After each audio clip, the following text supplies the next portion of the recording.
முறை முனிவர் ஒருவர் காட்டிற்குள் தவம் இருப்பதற்காக சென்றார். அவர் பகல் முழுவதும் அந்த காட்டில் சுற்றித் திரிந்தார். இரவு நேரம் வந்துவிட்டது. ஆனால் இரவில் அந்த காட்டில் எங்கு தங்குவது என்று அந்த முனிவருக்கு தெரியவில்லை. அவர் அந்த காடு முழுவதும் தங்குவதற்கு இடம் தேடியும் ஒரு இடம் கூட அவருக்கு கிடைக்கவில்லை.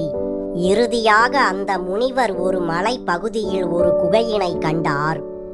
ஆனால் அந்த குகைக்குள் ஏற்கனவே ஒரு வேடனும் அவனுடைய மனைவியும் தங்கியிருந்தார்கள். அந்த வேடன் மிகவும் நல்லவன், இரக்க குணமுடையவன். அதனால் அந்த வேடன் முனிவரை பார்த்து, வாருங்கள், நீங்களும் எங்களுடன் தங்கிக் கொள்ளலாம் என்று கூறினான். ஆனால் அந்த வேடனுடைய மனைவியோ சுயநலவாதி. முனிவர் அங்கு தங்குவதற்கு அவள் முணுமுணுத்து கொண்டே இருந்தாள். ஆனால் முனிவரும் வேறு வழியில்லாமல் அங்கு தங்குவதற்கு ஒப்புக்கொண்டார். இரவு நேரத்தில் அந்த குகைக்குள் காட்டு விலங்குகள் வரக்கூடும். அதனால் அந்த குகையின் மேல் இருக்கக்கூடிய மரத்தால் செய்யப்பட்ட பரணில்தான் தூங்க வேண்டும் என்று அந்த வேடன் முனிவரிடம் கூறினான். ஆனால் அந்த பரணில் 2 பேர்தான் தங்குவதற்கு போதுமான இடம் இருந்தது. இந்த சூழ்நிலையில் அந்த வேடன் முனிவரையும் அங்கு தங்குவதற்கு ஒப்புக்கொண்டான். அதனால் அவன் தன்னுடைய இடத்தில் பாதி இடத்தை முனிவருக்கு கொடுத்து அவரை அங்கே தூங்க வைத்தான்.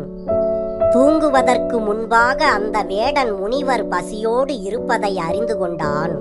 உடனே வேடன் தான் உண்பதற்கு வைத்திருந்த கிழங்குகளை முனிவருக்கு சாப்பிட கொடுத்தான். ஆனால் அவனுடைய மனைவியோ முனிவருக்கு கொடுக்க மனமில்லாமல் ஒதுங்கிக் கொண்டாள். மேலும் முனிவர் அங்கு தங்குவதற்கு வேடன் இடம் கொடுத்ததற்கும் அவனுடைய மனைவி முணுமுணுத்து கொண்டே இருந்தாள். ஆனால் வேடன் தான் உண்பதற்கு வைத்திருந்த உணவை முனிவருக்கு கொடுத்து அவருடைய பசியை போக்கினான். பின் மூவரும் குகையின் மேல் இருந்த அந்த பரணில் உறங்கினார்கள். அப்போது முனிவர் சற்று கண்ணயர்ந்த நேரத்தில் திடீரென பரண் முறிந்து கீழே விழுந்தது. ஆனால் முனிவர் இருந்த பகுதி மட்டும் உடையாமல் மேலே இருந்ததால் முனிவர் கீழே விழவில்லை. அந்த நேரத்தில் இறைக்காக அந்த குகைக்குள் வந்திருந்த சிங்கங்கள் அந்த வேடனையும் அவனுடைய மனைவியையும் கடித்து இழுத்து சென்றன. இதை கண்டு தன் கண் முன்னால் தனக்கு உதவிய வேடன் இறந்து போனதை கண்டு மனம் வெதும்பி போனார் முனிவர். அதன் பின்னர் அந்த முனிவர் 6 மாதங்கள் காட்டில் தவம் இருந்தார். அவர் செய்த தவத்தின் பலனாக அவருக்கு கடவுளின் தரிசனமும் கிடைத்தது. அந்த முனிவரின் முன் தோன்றிய கடவுள், உனக்கு என்ன வரம் வேண்டும் என்று முனிவரிடம் கேட்டார். ஆனால் கடவுளிடம் வரம் கேட்க மனமில்லாத அந்த முனிவர், எனக்கு உதவிய அந்த வேடனுக்கு ஏன் அப்படி ஒரு நிலையை ஏற்படுத்தினாய் என்று சற்று கோபத்தோடு கடவுளிடம் கேட்டார் முனிவர். அதற்கு கடவுள் முனிவரிடம், இங்கிருந்து சிறிது தூரத்தில் ஒரு மன்னன் அரசாட்சி செய்து கொண்டிருக்கிறான். அவனுக்கு 15 வருடங்கள் கழித்து ஒரு குழந்தை பிறந்துள்ளது. அந்த குழந்தையிடம் சென்று உன்னுடைய சந்தேகத்தை தீர்த்துக்கொள் என்று கூறிவிட்டு கடவுள் மறைந்து விட்டார்.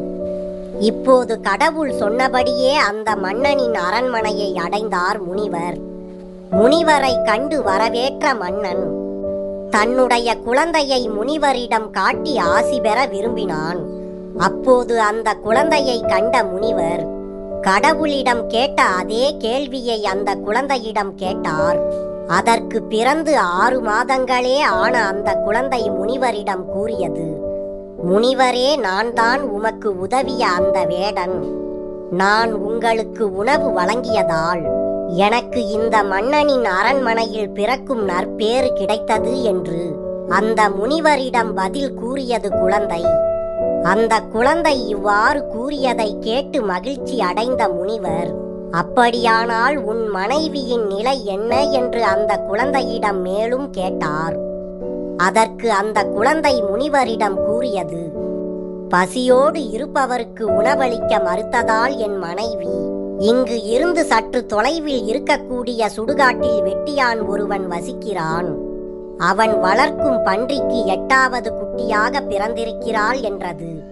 பசியோடு இருப்பவர்களுக்கு உணவு அளிப்பவர்களுக்கு எப்போதுமே நல்லதே நடக்கும். அதுவே இந்த கதை உணர்த்தும் நீதியாகும்.